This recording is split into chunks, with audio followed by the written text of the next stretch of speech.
One of the most important things in chemistry is knowing how to write chemical equations. I'm going to do a series of videos on writing chemical equations. For today, we are going to start by doing the reaction of acid with metals. So we'll first start with a short experiment and then we can write the chemical equation. So we're going to take our test tube, we place in the zinc granules, and we're then going to add dilute hydrochloric acid. You can see some bubbles, meaning a gas is being produced. And so as to be able to test for that gas, we can cock this test tube for some minutes so that we can collect an amount of gas that we can be able to test. So my reaction is progressing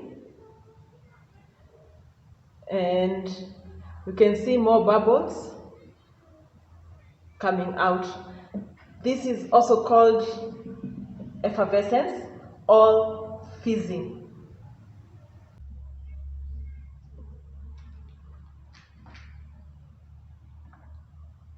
So I'm going to remove the cork and I'll lower my burning splint inside, and we have to listen or look for the observation. So there was that sound, we call it pop sound.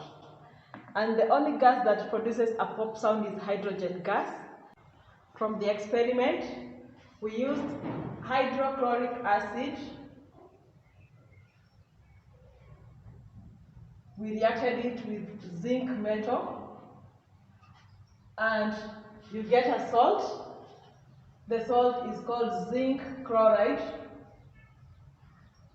and we got a gas which is hydrogen gas. We can be using other acids or other metals.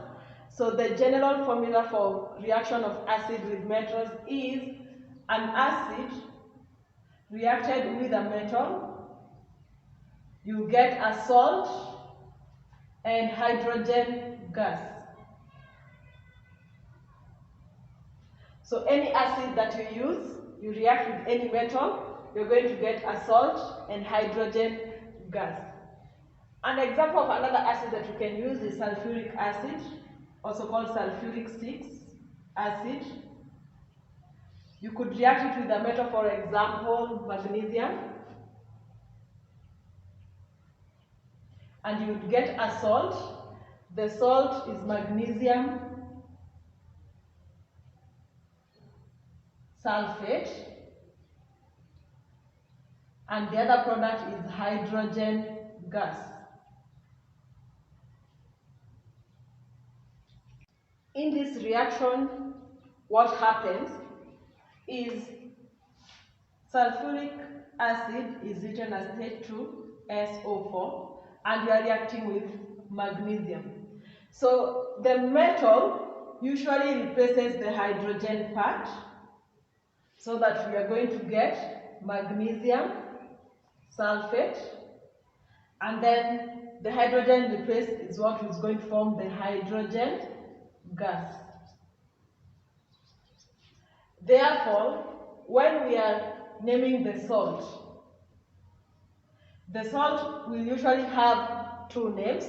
The first name is derived from the metal, and the second name is derived from the anion, the negative part of the acid. So the positive part is where we have the hydrogen, the negative part is where we have the sulfate. So when you're naming the salt, the first part is the metal. For example, we have magnesium, and then the second part is going to be coming from the acid. In this case, we'll have the sulfate. So we get a metal, an ion, and this is what gives us the salt. To be able to predict which metal can be able to replace the hydrogen atom or the hydrogen part from this acid, we need to have a procedure, or there is a way for us to be able to tell a metal that can be able to displace the hydrogen from the acid. We are reacting the acid with metals. It happens because the metal is able to replace the hydrogen in the acid. For example, if we have hydrochloric written as HCl, hydrogen is the positive part, chloride is the negative part. So any metal that is able to replace hydrogen must be reactive than hydrogen. And to be able to know the metals that are reactive than hydrogen, we have what we call a reactivity series. Now here I have a reactivity series for metals only, but I've included hydrogen gas because that is what we are referring in this case. So the reactivity increases from gold towards potassium, and you can see hydrogen is placed between lead and copper. That means from lead all the way to potassium, these metals can replace hydrogen in the acid. But copper, silver, and also gold, they are less reactive than hydrogen, and therefore they cannot replace hydrogen from the acid. And if we react, we are not going to be expecting to see any effervescence or fizzing. We don't produce any gas because there is no reaction. Now, we have said potassium, sodium, calcium, magnesium, aluminium, zinc, iron, tin, and also lead can replace the hydrogen from the acid, and when we do that, we are able to get a salt. However, we have two metals that behave in a different way. The first one is calcium. Calcium, when reacted with sulfuric acid, and sulfuric acid is written as H2SO4, we are going to get a salt called calcium sulfate. This is slightly soluble.